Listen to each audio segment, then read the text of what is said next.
ADHD എന്ന term common ആയിട്ട് കേൾക്കുന്ന ഒരു ടേമാണ്. എന്താണ് ADHD? ADHDയുടെ കുട്ടികളെ എങ്ങനെ അക്കാഡമിക്കലി സപ്പോർട്ട് ചെയ്യാം എന്നാണ് ഞാൻ പറയാൻ പോകുന്നത്. ഞാൻ മേഘ്ന, പ്രയത്ന സ്പെഷ്യൽ എഡ്യൂക്കേറ്റർ ആയിട്ട് വർക്ക് ചെയ്യുന്നു. ADHD അല്ലെങ്കിൽ attention deficit hyper activity disorder ഉള്ള കുട്ടികൾക്ക് ഒരു കാര്യത്തിൽ അറ്റൻഷൻ ഫോക്കസ് ചെയ്യാൻ ബുദ്ധിമുട്ടായിരിക്കും. അതുപോലെ തന്നെ അവർ ഓവർലി ആക്റ്റീവ് ആയിരിക്കും, ഭയങ്കര ഇമ്പൾസീവ് ആയിരിക്കും.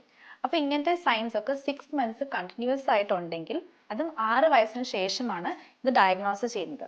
അതിന് ടീച്ചേഴ്സ് ശ്രദ്ധിക്കേണ്ട കുറച്ച് കാര്യങ്ങൾ പറയാം. സ്ട്രക്ചേർഡ് ആയിട്ടുള്ള ക്ലാസ് റൂം എൻവയൺമെന്റ് എസ്റ്റാബ്ലിഷ് ചെയ്യാൻ ടീച്ചേഴ്സ് ശ്രദ്ധിക്കണം. കാരണം കുട്ടികൾക്ക് സെൽഫ് കൺട്രോൾ കുറവായിരിക്കും. ഇപ്പോൾ ഒരു സ്ട്രക്ചേർഡ് എൻവയൺമെന്റ് ആണെങ്കിൽ എക്സ്പെക്ടഡ് ബിഹേവിയർ എന്താണെന്ന് കുട്ടികൾക്ക് മനസ്സിലാക്കി അതിനനുസരിച്ച് ചെയ്യാൻ സാധിക്കും. പിന്നെ ക്ലിയർ ആയിട്ടുള്ള ഇൻസ്ട്രക്ഷൻസ് കൊടുക്കുക. വേഗ് ആയിട്ട് അല്ലെങ്കിൽ മൾട്ടി സ്റ്റെപ്പ് ഇൻസ്ട്രക്ഷൻസ് കുട്ടികൾക്ക് കൊടുക്കുമ്പോൾ അത് മനസ്സിലാക്കാൻ അവർക്ക് ബുദ്ധിമുട്ടായിരിക്കും. അപ്പോൾ സിമ്പിൾ ആയിട്ടും ക്ലിയർ ആയിട്ടുമുള്ള ഡയറക്ഷൻസ് കുട്ടികൾക്ക് കൊടുക്കാൻ ശ്രദ്ധിക്കുക. പിന്നെ വിഷ്വൽ എയ്ഡ്സ് യൂസ് ചെയ്യുക. ചാർട്ട്സ്, പിക്ചേഴ്സ്, പിന്നെ ഇലസ്ട്രേഷൻസ് ഒക്കെ യൂസ് ചെയ്യുമ്പോൾ കുട്ടികൾക്ക് അത് കുറച്ചുകൂടി മനസ്സിലാക്കാൻ സാധിക്കും. പിന്നെ ഒരു ചെക്ക് ലിസ്റ്റ് കൊടുക്കുകയാണെങ്കിൽ അവർ ഡെയിലി ചെയ്യേണ്ട ആക്ടിവിറ്റീസ് എന്താണെന്ന് ചെയ്ത് മറക്കാതെ ചെയ്യാൻ അവർക്ക് സാധിക്കും. പിന്നെ വെറൈറ്റി ആയിട്ടുള്ള ടീച്ചിങ് മെത്തേഡ്സ് യൂസ് ചെയ്യാം. അതായത് ഒരു ട്രഡീഷണൽ ആയിട്ടുള്ള ലെക്ചർ മെത്തേഡ് കൊടുക്കാതെ കുറച്ചുകൂടെ hands on activities, movement based activities കൊടുക്കുകയാണെങ്കിൽ കുട്ടികൾക്ക് കുറച്ചുകൂടെ ഇൻട്രസ്റ്റിംഗ് ആയിരിക്കും. അവർക്ക് കുറച്ചുകൂടെ അതിൽ കണ്ടന്റ് മനസ്സിലാക്കാനും സാധിക്കും.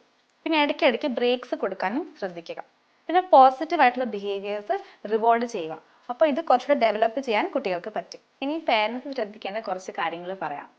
വീട്ടിൽ കൺസിസ്റ്റന്റ് ആയിട്ട് റുട്ടീൻ ഫോളോ ചെയ്യാൻ ശ്രദ്ധിക്കുക. പിന്നെ ഹോംവർക്കിൽ സപ്പോർട്ട് കൊടുക്കുക. അപ്പൊ സ്റ്റഡി ഏരിയ എവിടെയാണോ അവിടെ ഡിസ്ട്രാക്ഷൻസ് മാക്സിമം അവോയ്ഡ് ചെയ്യുക.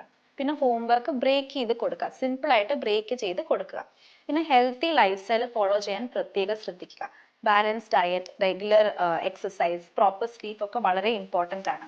പിന്നെ ഡെയിലി റുട്ടീനിൽ കുറച്ച് ഫിസിക്കൽ ആക്ടിവിറ്റീസും കൂടി ഇൻക്ലൂഡ് ചെയ്യുകയാണെങ്കിൽ അവരുടെ എനർജി പോസിറ്റീവ് രീതിയിൽ ചാനലൈസ് ചെയ്യാൻ സാധിക്കും.